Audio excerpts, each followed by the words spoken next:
प्रिय मित्रों, जय श्रीमन नारायण। आज आप सभी लोगों के लिए श्रीमद् भगवत गीता के चौथे अध्याय के महात्म्य के लिए श्रवण कराऊंगा, जिसके सुनने मात्र से जीव का कल्याण हो जाता है और वैकुंठ धाम की प्राप्ति होती है।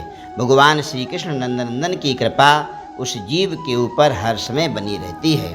श्री भगवान बोले, हे लक्ष्मी जी, जो पुरुष श्री गीता जी के चौथे अध्याय का पाठ करते हैं, उनके स्पर्श मात्र से अधम देह छूट करके मुक्ति प्राप्त हो जाती है। लक्ष्मी जी ने पूछा कि हे भगवान, श्री गीता जी के पाठ करने मात्र को छू करके कोई भी जीव मुक्त भी हुआ है? तब श्री भगवान ने कहा कि हे लक्ष्मी जी, तुमको मुक्त हुए की पुरातन कथा कहता हूँ, जिनको स्पर्श करने मात्र से मुक्ति प्राप्त हुई है। भागीरथी गंगा जी के तट पर काशीपुरी नाम की नगरी है। वहाँ एक वैष्णव श्री गीता जी के चौथे अध्याय का पाठ किया करता था। एक दिन वो साधु वन में गया। वहाँ बैरियों के 2 वृक्ष थे, उनकी बड़ी छाया थी। वो साधु वहाँ बैठ गया और बैठते ही उसको निद्रा आ गई। एक बैरी से उसके पांव लगे, दूसरी बैरी के साथ उसका सिर लगा। वो दोनों बैरियां आपस में कांप करके पृथ्वी पर गिर पड़ीं। पत्ते उनके सूख गए।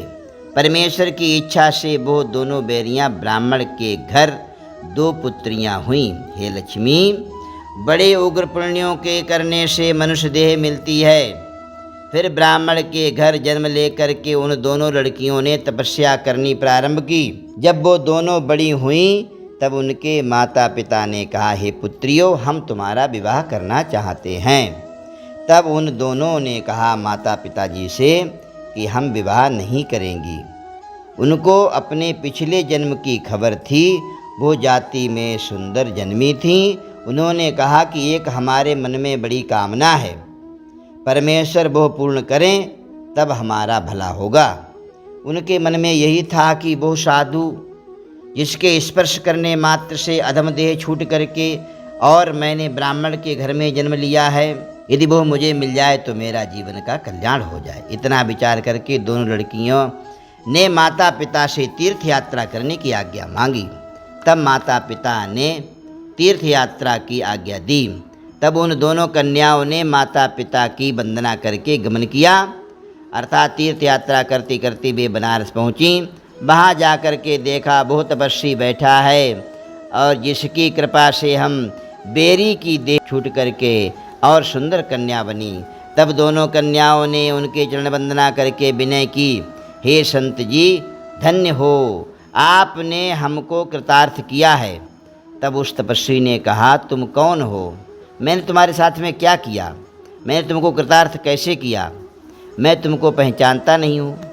तब कन्याओं ने कहा, हम आपको पहचानती हैं। हम पिछले जन्म में बैरियों की योनि में थीं। तुम एक दिन वन में आए और तुमको बहुत धूप लगी थी, तब बैरियों की छाया तले आकर के बैठे। लंबासन होने से एक बैरी से आपके चरण लगे और दूसरी को सिर लगा। उसी समय हम दोनों बैरियों का उद्धार हो गया, मुक्ति हो गई इस वृक्ष योनि से। तुम्हारी कृपा से हमारी गति हुई और मुझे आज कन्याओं की रूप में आप देख रहे हैं। संत जी ने कहा कि यह गीता जी के चौथे अध्याय का महात्म्य है।